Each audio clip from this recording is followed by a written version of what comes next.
inscritos ainda: senadora Regina Souza, a senadora Ângela Canepa e o senador Paim.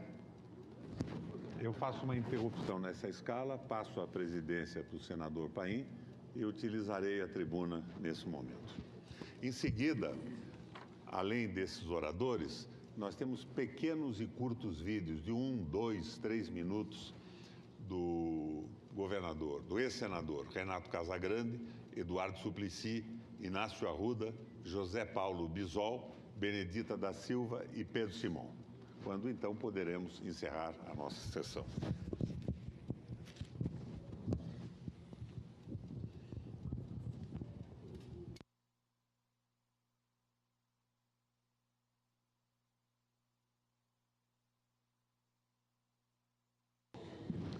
Convido o senador Roberto Requião, que presidiu a sessão até o momento, para usar a tribuna para o seu pronunciamento, mas, ao mesmo tempo, um cumprimento a todos os nossos convidados, na figura da senadora Ideri Salvati, quem costurou esse evento e articulado naturalmente junto com o nosso querido senador Requião, que está com a palavra pelo tempo necessário para o seu pronunciamento.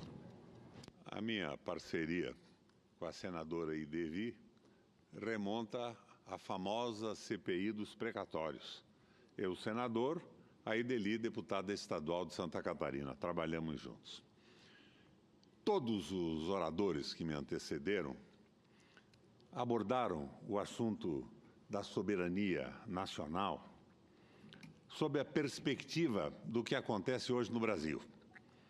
Eu gostaria de estabelecer uma moldura internacional sobre o que está acontecendo no Brasil em relação ao que já acontece no mundo e, posteriormente, fazer uma análise da situação brasileira, do projeto que se tem para o Brasil hoje, da famosa Ponte para o Futuro, e do que isso tudo vai resultar. Começou esse processo porque, com a derrota do nazismo na Alemanha e a supremacia da proposta comunista na Rússia, se estabeleceu na Europa o Estado Social. Na Alemanha, o grande capital se associou ao Estado Nacional. E na Rússia, o comunismo viabilizou um regime contestando todos os privilégios de uma sociedade plutocrata, aristocrática de até então. Mas, em determinado momento, por suas contradições internas, o comunismo cai na Rússia. Então, o Estado social, que era o Estado que respeitava as mulheres, que respeitava o trabalho, que respeitava a natureza, o Estado que respeitava as minorias, passou a ter a sua construção, o seu processo civilizatório contestado pelo grande capital. O famoso capital improdutivo, o capital financeiro. E ele atinge o Estado social na Europa com um tripé. O primeiro ponto de apoio do tripé era a hegemonia do Banco Central sobre a organização do Estado, sobre governadores, presidentes, imperadores, as formas que existiam na Europa naquele momento. E essa predominância do Banco Central, a predominância do capital, reduzia o comando do Estado Nacional à condição de polícia para conter revoltas sociais de um povo que estava tendo os seus direitos e as suas conquistas revogadas. O segundo ponto de apoio o Brasil conhece muito bem. Nós aqui, nessa sessão temática desse momento, conhecemos em profundidade. Foi a precarização do parlamento com a introdução do financiamento privado de campanha. Parlamentares eleitos, governantes eleitos, passavam a se reportar aos seus financiadores. não dando mais a menor importância, pelo menos uma boa parte deles, a maioria deles no Congresso Nacional Brasileiro hoje, aos programas partidários e aos discursos feitos nos palanques da campanha eleitoral. Se transformaram, como diriam os gaúchos, em mandaletes do capital, em mandaletes dos seus financiadores. E o terceiro ponto de apoio desse ataque ao Estado Social e a todo esse processo civilizatório que surge posteriormente à queda do nazismo e à queda da Revolução Russa, se consubstanciou na precarização do trabalho. É o negociado sobre o legislado, a precarização absoluta do trabalho, a precarização da previdência social que passa a ser lançada para a administração da banca, com a impossibilidade quase que completa de um trabalhador obter a aposentadoria. Esse processo avançou na Europa com prejuízos brutais para os países. Em determinado momento, os capitais na Inglaterra se revoltam em relação a isso, se unem a conservadores e proporcionam o Brexit, vencido com facilidade, principalmente no interior da Inglaterra. A Itália viabiliza um plebiscito para estabelecer a hegemonia do Banco Central, que é rejeitado pela população e o primeiro-ministro renuncia. A Espanha, há 1 ano e meio, não consegue organizar um governo. E a Grécia praticamente desaparece do planeta como nação organizada. É o predomínio do capital financeiro, principalmente através do poder do Deutsche Bank na Alemanha, que submete a Europa, que passa a ter uma impossibilidade completa de viabilizar uma política tributária, de manejar a sua própria economia. Nesta linha, se viabiliza a derrubada de um governo eleito pelo voto popular no Brasil. E este governo se organiza com uma proposta conhecida como Ponte para o Futuro. O que esta Ponte para o Futuro pretendia para o Brasil? Submissão absoluta ao capital financeiro. Neoliberalismo econômico levado às suas últimas consequências. Hegemonia do capital financeiro, domínio do Banco Central, domínio do Ministério da Fazenda e um projeto extraordinariamente simples no seu aspecto liberal. Brasil celeiro do mundo, uma nova organização do trabalho, senador Saturnino, nos moldes do consenso de Washington. Brasil celeiro do mundo. Vamos aumentar a produção do agronegócio.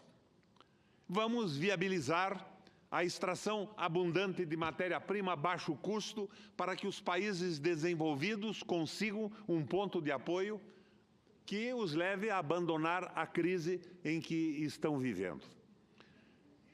A esta proposta do Brasil celeiro do mundo sucede a liberação da compra de terra por países estrangeiros, por fundos de pensão, por grupos econômicos fortes sem limite de espaço. E, evidentemente, a utilização intensa da tecnologia e da mecanização. Ora, mas é evidente que, em termos de tecnologia e mecanização, o agronegócio brasileiro se ombreia com o país que puxa esse processo no planeta, que é os Estados Unidos. Mas o segredo era a expansão do cultivo de terras, avançando inclusive em áreas de preservação, como a Amazônia, através do uso mais intenso do capital em extensões ampliadas de culturas e extração mineral.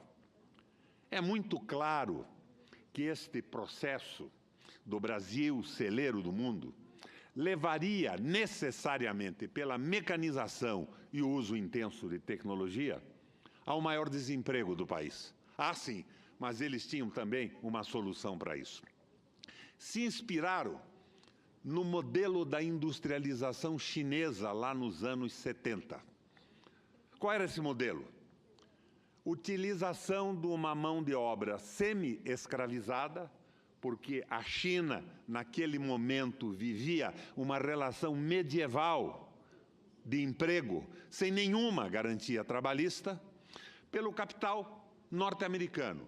Capital que saía dos Estados Unidos e ia investir na China no processo de industrialização. No momento, para a China, isto era, de um ponto de vista franco e aberto, um avanço, porque o chinês teria um emprego fixo. Não havia industrialização no país. Uma população, à época, de 1,3 bilhão de habitantes.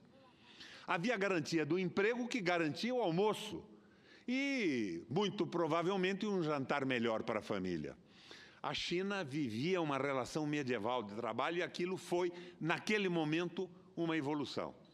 Mas, ora, no Brasil a situação é outra. Nós acumulamos todas as conquistas sociais do mundo ocidental, a qual acrescentamos o trabalhismo do período do Getúlio Vargas. E vivemos, mais recentemente, os avanços dos governos petistas, a inclusão de grandes massas da população no mercado de trabalho e no mercado de consumo. Mas a proposta, singelamente, era essa. No entanto, algumas coisas aconteceram no mundo. A meu ver, essa proposta era evidentemente impossível, porque os trabalhadores brasileiros que conheceram o avanço nos últimos períodos de governo e que conheceram os benefícios das conquistas sociais do Ocidente e conviveram com a CLT, não admitiriam um retrocesso.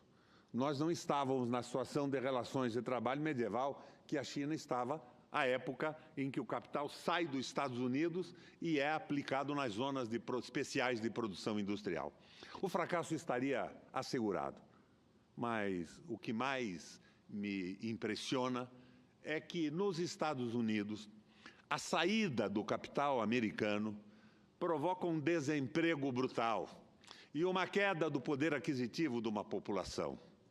Famílias que tinham os filhos em regime de estudo universitário passaram a não conseguir este avanço. O desemprego aumenta. E o Donald Trump, que a mim se afigura como um personagem da Disneylândia, porque o seu vice é o Mickey e o seu nome é Donaldo, se vale desta possibilidade da revolta e do desemprego, e a exemplo dos promotores do Brexit da Inglaterra, associa este desemprego a uma regressão cultural e civilizatória muito grande, fazendo o discurso da exclusão. Brasileiros e latinos são porcos latinos. Os imigrantes estão roubando empregos dos americanos. E se propõe a proibir, de forma definitiva, a saída de capital dos Estados Unidos, a proteger a indústria norte-americana e a viabilizar a geração abundante de empregos. Ora, isso, no entanto, não é tão simples assim. Ao contrário dos países sul-americanos, a política externa dos Estados Unidos é comandada pelo Congresso Nacional, que tem uma significativa maioria republicana. E os republicanos são os financiadores dessa maioria e são os donos do capital que investiam na China. Não sairiam de lá de forma alguma e o Trump não viabilizaria nenhuma política de repressão a esta saída de capital e de investimento. Mas sobrou ao Trump, para a manutenção do discurso, a possibilidade de conter saída de capitais norte-americanos para o Brasil e para a Argentina. De certa forma, acentuando de uma maneira mais concreta o fracasso da política da ponte para o futuro, que, como eu acho que expus, já estava assegurado. Os trabalhadores brasileiros não vão aceitar esta regressão brutal que nós estamos vendo. Eu diria, com franqueza absoluta, que o povo não se levantou ainda em função da narrativa da mídia, da Globo, das grandes redes de rádio, de televisão e da mídia escrita também. É uma narrativa de que se viabiliza no Brasil um grande combate à corrupção, que os políticos são absolutamente corrompidos e que está se mudando o regime trabalhista, CLT, visões da soberania nacional como uma possibilidade de avanço no processo de desenvolvimento econômico e social. Esse absurdo é rigorosamente completo, mas ele se suporta em cima da denúncia da corrupção. E, de uma forma franca, a corrupção tomou conta da política brasileira. Ela não tomou conta do PT, de certa forma do PT também, do PMDB, que vocês veem aí, o GEDEL, as denúncias do presidente da República, o comportamento do Congresso Nacional que não autoriza uma investigação, em cima da narrativa de que tudo vai mudar, que o melhor vai começar agora. Mas esta paralisação da mobilização popular é provisória. Eu não tenho a menor dúvida de que o povo brasileiro se levanta. Como disse o Jorge Viana, no ano que vem, quando começar o bloqueio absoluto de investimentos em educação, saúde e infraestrutura do Brasil. Nós não vamos suportar isso. E de quando a nova CLT começar a ser aplicada de uma forma mais generalizada. Eu tracei para vocês, a meu ver, um quadro do que vem acontecendo no mundo e no Brasil extremamente pessimista. Então, o Brasil não tem saída? É o que dizem os liberais. Não há saída, o caminho é esse. Apresentem uma possibilidade diversa. Vamos dar uma olhada no que aconteceu no mundo nas últimas décadas. Eu começaria pela Alemanha, que, vítima do Tratado de Versalhes, depois de ter perdido uma guerra para a Inglaterra e pela França, tinha 80% da sua produção comprometida com indenizações de guerra. Não tinha nenhuma possibilidade de gerar empregos, de se capitalizar, de investir em infraestrutura. O Tratado de Versalhes para a Alemanha, a meu ver, é mais ou menos uma coisa parecida como a dívida pública brasileira. Ela existe, a economia está na mão dos bancos, os juros são fantásticos, ela nunca foi auditada. E aqui, entre nós, este Senado votou a obrigação constitucional pré-existente da auditoria, mas na época do Joaquim Levy, a nossa presidente foi levada a vetar a auditoria. A auditoria, mais uma vez, não aconteceu, embora este raio de Congresso Nacional, com todos os seus vícios, tenha, por lei, determinado que ela fosse feita. Muito bem. Mas a Alemanha, nesta situação, passou, num determinado momento, a ter a sua economia conduzida por um liberal. Um economista manifestamente liberal, chamava-se Horace Greeley Hjalmar Schacht. Ele assume a condução da economia alemã e no dia seguinte se transforma não mais num liberal, mas num alemão defendendo a economia do seu país. Primeira medida que toma, proíbe compras alemãs de países que não comprassem da Alemanha. E pagava essas compras não mais com a conversão do marco em dólar, porque o marco era praticamente inconversível e as perdas eram fantásticas. Era uma troca de mercadoria por mercadoria. E mais adiante, viabiliza uma espécie de uma mágica financeira. Cria, para retomar os investimentos em infraestrutura, uma moeda não moeda, que leva àquela época o nome de MEFO, porque era um acordo com 4 grandes empresas do setor metal mecânico, que se transformaram numa espécie de uma financeira, emitindo um título, o título MEFO, que era remunerado a 4,5% ao ano, ao mesmo tempo em que Schacht derruba os juros do financiamento da dívida pública a um piso muito parecido como zero. Ora, a Alemanha tinha capitais, e esses capitais viviam da rolagem da dívida, abastecendo o Tratado de Versalhes. Entraram em desespero os donos do capital. O que é que vamos fazer agora? Vamos ser reduzidos a pó. Porque a tal operação semelhante à nossa taxa Selic de hoje acabou da noite para o dia. Não, diz Schacht. Vocês investem num título MEFO emitido por essas 4 grandes empresas americanas e esse título é garantido pelo governo alemão.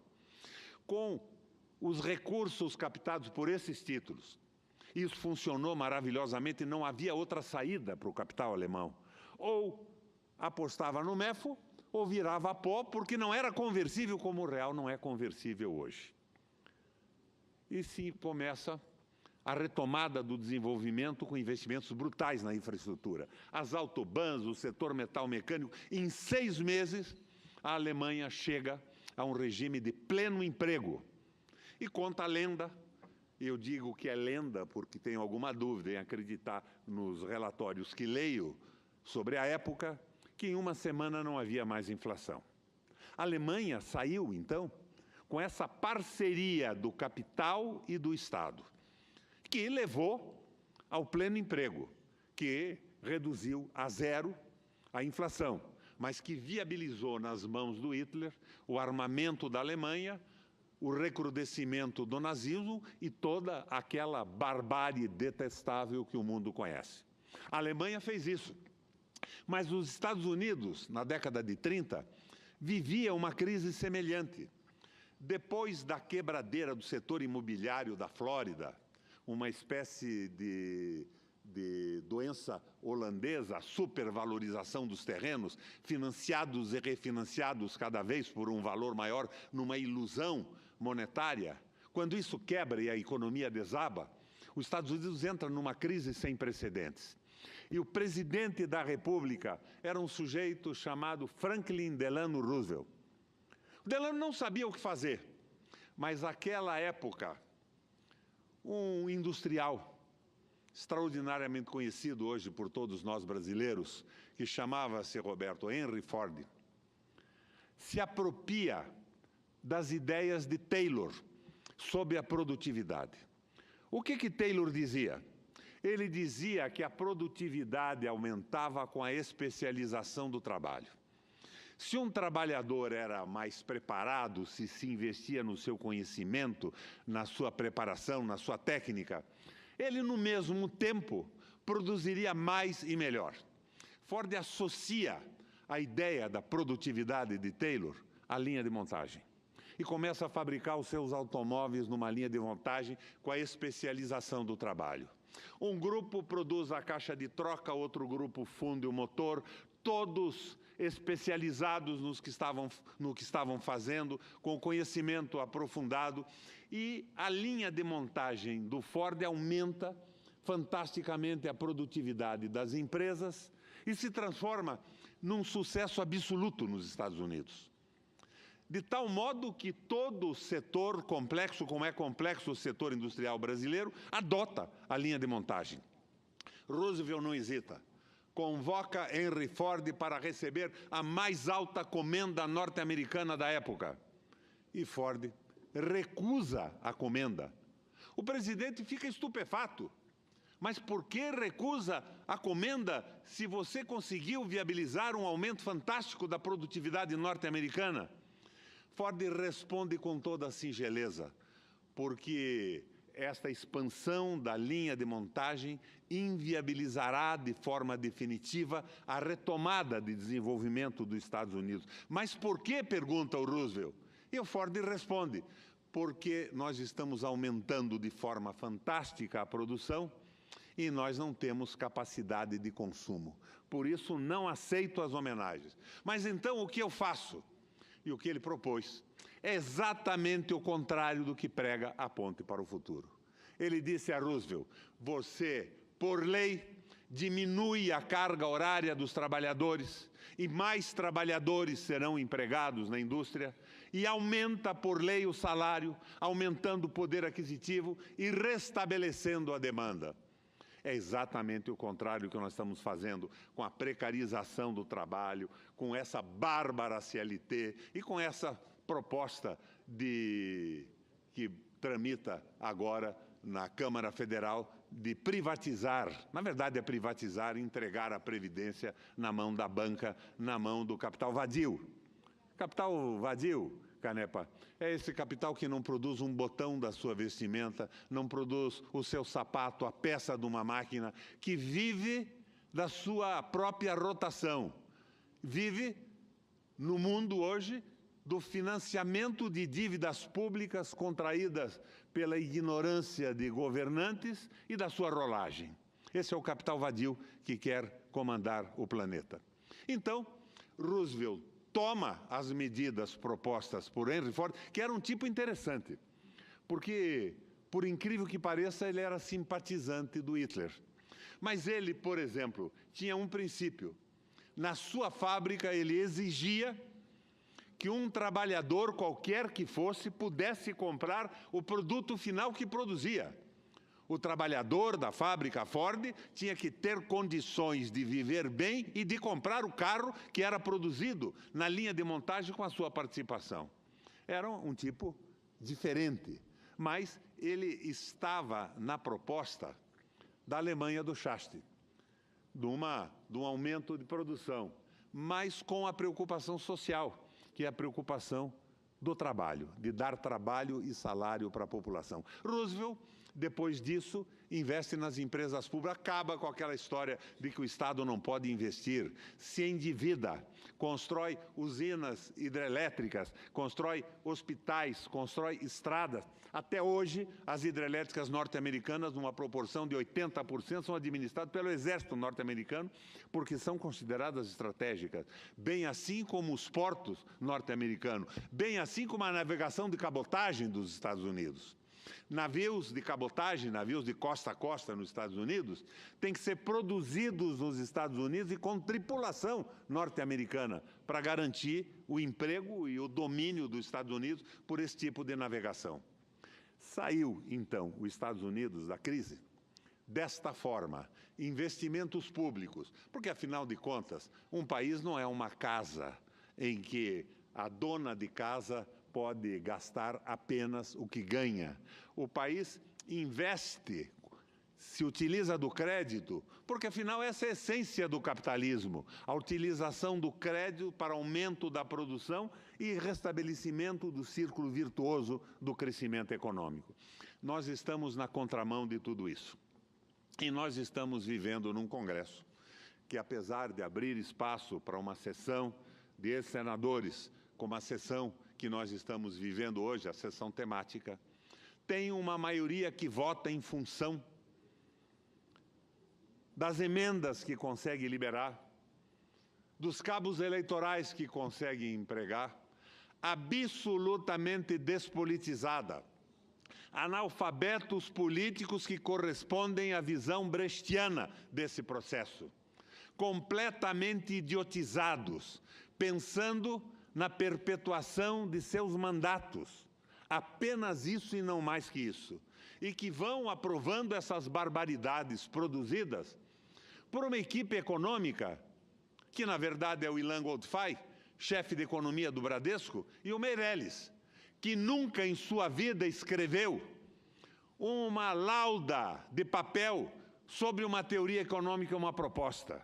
Passou a vida como gerente de banco, vendendo seguro e vendendo cartão de crédito, mas que está a serviço dos lucros do capital financeiro. Nós estamos numa situação extremamente delicada. E eu lamento dizer hoje, nessa sessão temática da soberania, que espero muito pouco hoje deste Congresso Nacional.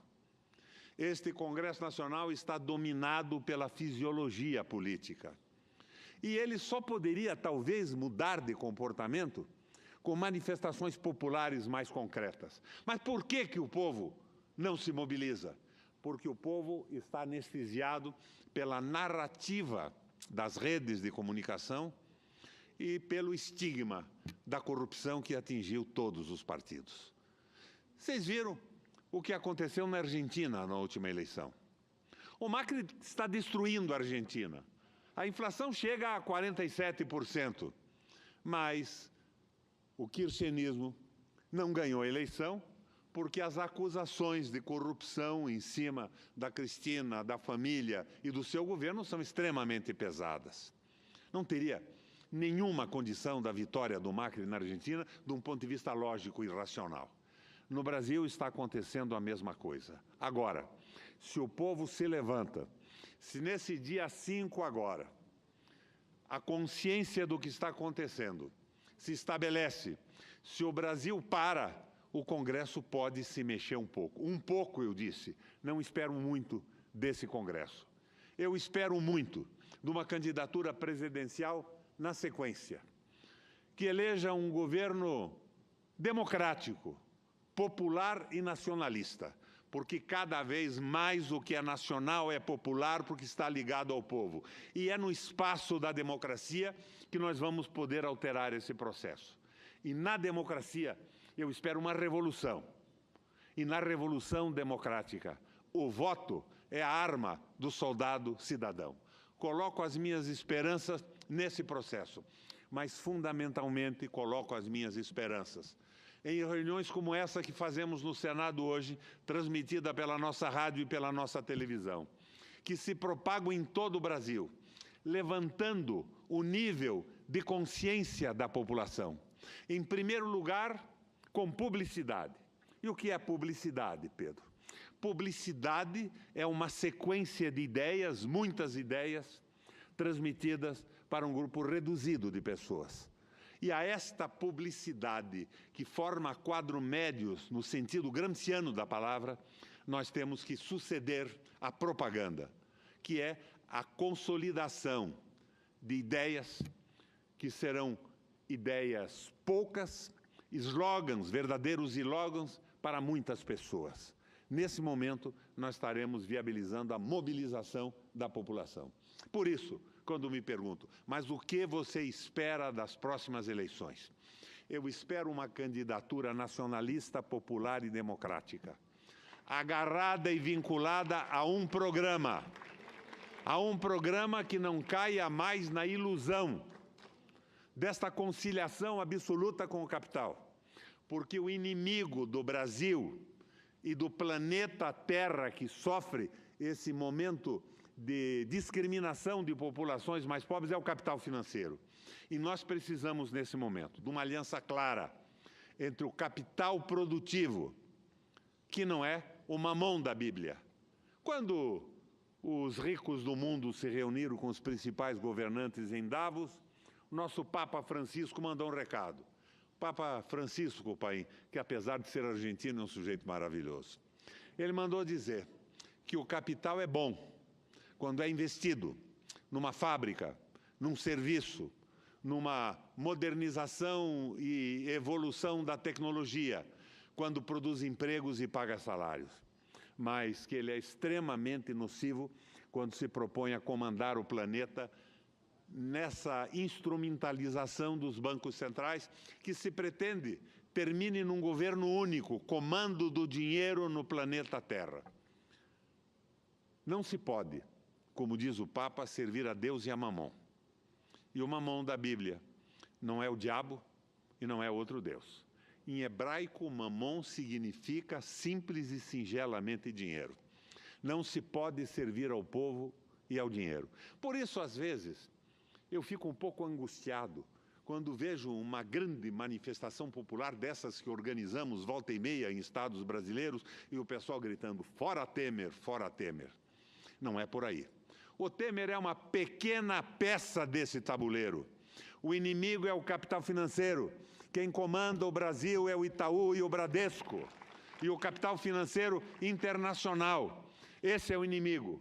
E é fora Meireles, fora Bradesco, fora Itaú, fora o domínio absoluto do capital financeiro sobre um povo, sobre a sua aventura democrática, sobre as suas conquistas sociais, feitas ao longo de sua história.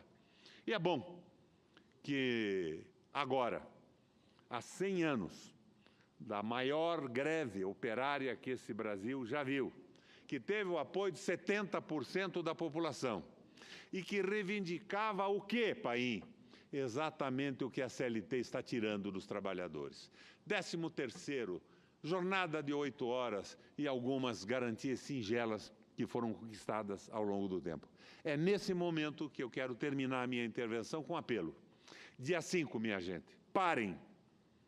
Se não puderem participar, não saiam de casa, mas deem um apoio total e digam ao Brasil, à mídia, aos banqueiros, ao capital financeiro, que nós, brasileiros, queremos resgatar a dignidade do país, o respeito ao trabalho e uma proposta clara de soberania e desenvolvimento nacional. Termino por aqui. Tudo bem, senador Roberto Requião. Belo pronunciamento, como sempre.